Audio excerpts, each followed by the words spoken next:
यहाँ पे हमारे पास जो next question that is which of the following object given in option can reach maximum height in situation shown in figure below बताया है। Given that there is no slipping, मतलब pure rolling का concept यहाँ पे apply करने वाले हैं।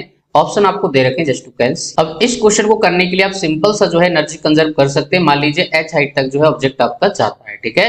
तो यहाँ पे स्टार्टिंग इसके पास ट्रांसलेशन प्लस आपके पास रोटेशन एनर्जी होगा। आफ्टर दैट जब ये हाइट h तक जाएगा तो मैक्सिमम हाइट तक, उस केस में हमारे पास सिर्फ और सिर्फ पोटेंशियल एनर्जी होगी, ठीक है। तो यहाँ पे क्या लिख सकते हैं, half m v square 1 plus k square divided by r square, ठीक है। ये मैं स्टार्टिंग में रोटेशन प्लस आपके पास कौन सी एनर्जी है, काइनेटिक एनर्जी बोलते हो ट्रांसलेशन की, ठीक है। ट्रांसलेशन प्लस रोटेशन की टोटल एनर्जी मैंने यहाँ पे लिख दिया है, ठीक है। आएगा बट वो जीरो होगा, ठीक है। यहाँ पे फर्स्ट टर्म जीरो हो जाएगा। नेक्स्ट हमारे पास काइनेटिक एनर्जी जो है जीरो हो जाएगी फाइनली, और यहाँ पे सिर्फ और सिर्फ होगा पोटेंशियल एनर्जी बोले तो mg, ठीक है। m ने m को मार दिया दोनों साइड से, तो हमारे पास h की जो वैल्यू आएगी दैट इज v नॉट का स्क्वायर डिवाइडेड बाई 2g और into 1 plus k square divided by r square, ठीक है। अब ये k square divided by r square he decide करेगा कि भाई किसके लिए जो है हाइट सबसे ज्यादा होगी, ठीक है। अब ये जो k square divided by r square होता है, ठीक है, ये चीज आपको क्लास में बताया जाता है भाई।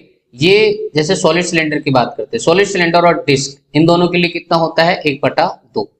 क्लियर है। सॉलिड स्फीयर के लिए होता है 2/5, ठीक है। रिंग के लिए होता है इसकी वैल्यू आपका 1, ठीक है।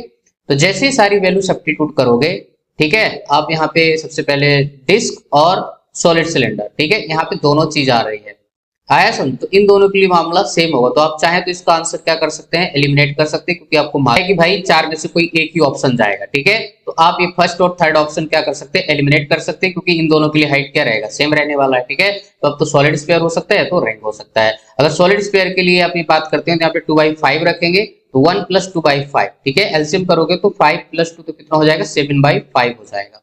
बात समझ आ रही है। तो सॉलिड स्फीयर कितना आ जाएगा आपके पास, v not square divided by 2g as it is रहेगा, और यहाँ पे हो जाएगा 7/5, ठीक है।